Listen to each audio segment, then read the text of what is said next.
Level 1. You find the ad at 2 a.m. One line. Free to a good home. $1. You laugh. Then you call. Then you sign. The house looks like a ghost when you arrive. Peeling paint. Overgrown yard. An old rocking chair frozen in time on the porch. Nobody wants it, so you buy it. Because haunted or not, it's cheap. Too cheap. You see opportunity. You see a project. A fresh start. You move in with a toolbox and a plan. And a warning in the back of your head you choose to ignore. You start with the bedroom. It's small. The floorboards creak like secrets.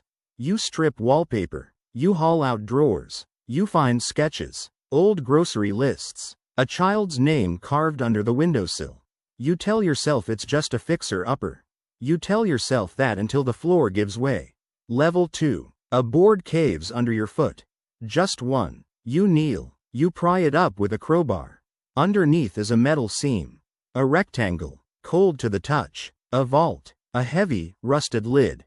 A catch that looks like it's been waiting for decades. Your breath tightens. Every renovation gig you've done never included treasure hunts. You slide the lid. The air that comes up is like a room that hasn't forgiven itself. Inside. Stacks of cash bundled with old rubber bands. Gold coins that have lost their shine but keep their weight. Paper so brittle it sounds like a secret when you move it. At the bottom, a small, ornate key sits on a velvet pouch. It is wrong for the era. Modern, polished. You sit back on your heels and stare. You bought a $1 house. You found a vault. Level 3. You pull the cash out one stack at a time. Green, musty, smells faintly of cigarette smoke and basements. The gold is warm in your palm. The documents are worse. Yellowed ledgers, typed letters, photographs clipped with rusted pins.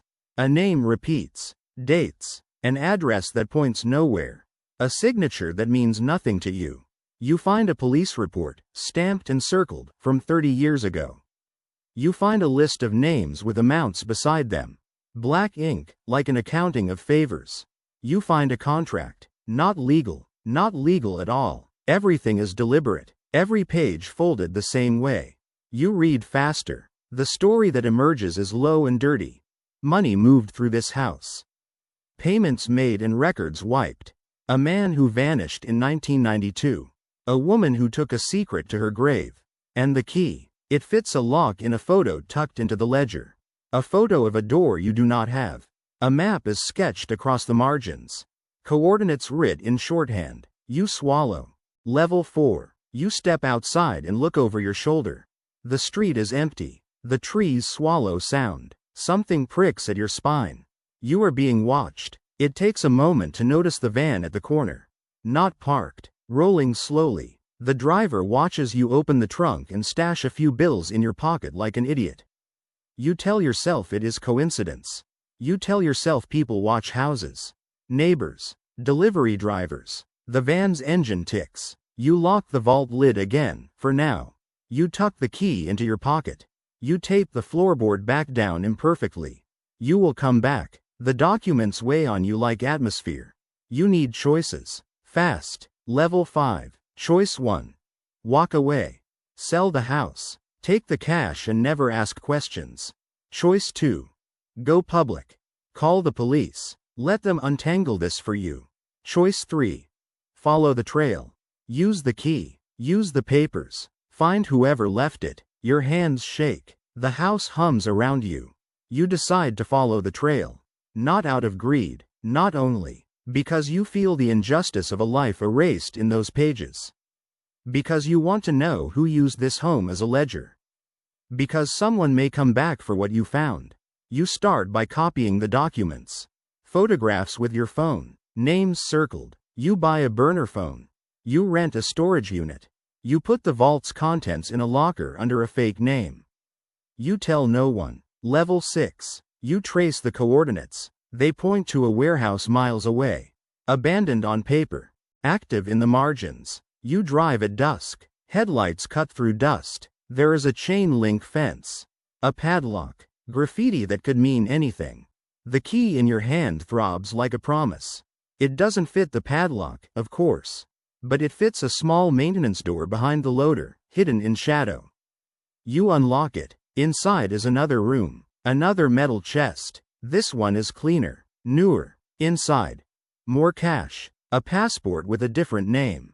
A tiny recorder. You press play. A man's voice, old and steady.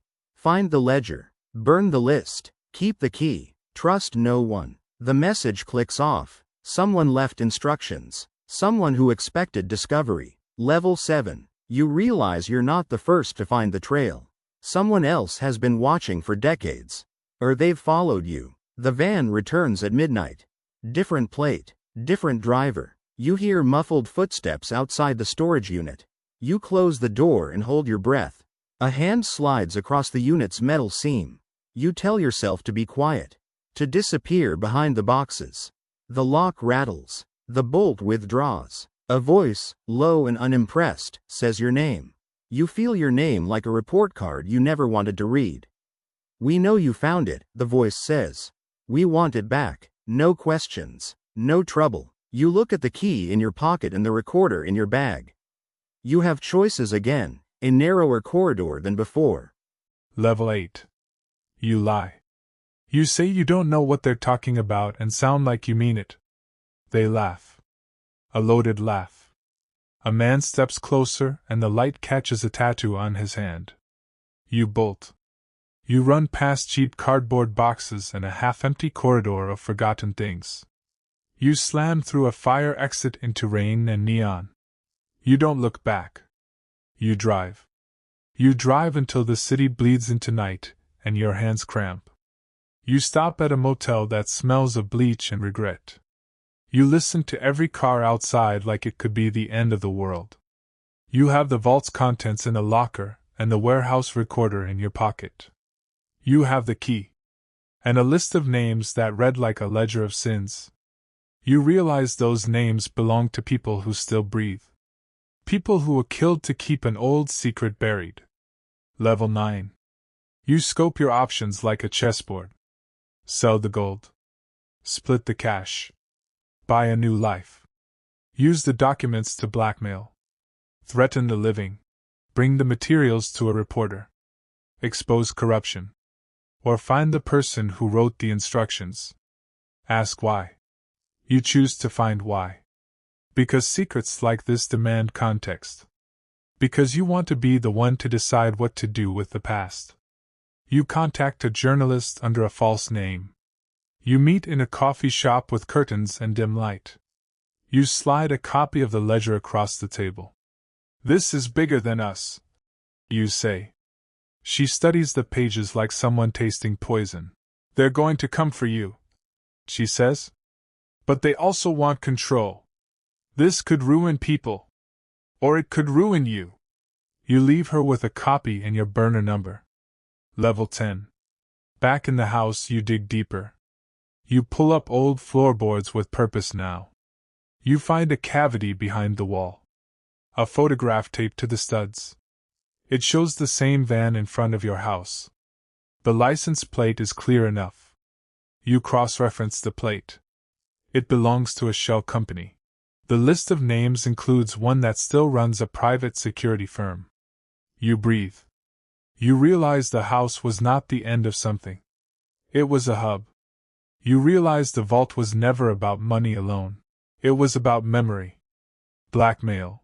Safekeeping. Level 11. The people who used this house were meticulous. They removed fingerprints. They kept ledgers. They hid voices in walls. And when someone tried to stop them, they made them disappear. You have proof. You have motive. You also have a target on your back. You must choose how to move. You can burn it all and walk away empty but alive. You can expose it and risk everything. Or you can become the ledger's next guardian, rewriting the rules. Level 12. You don't go to the police. You can't. The ledger names people who sit on juries and on boards. You don't sell the gold either.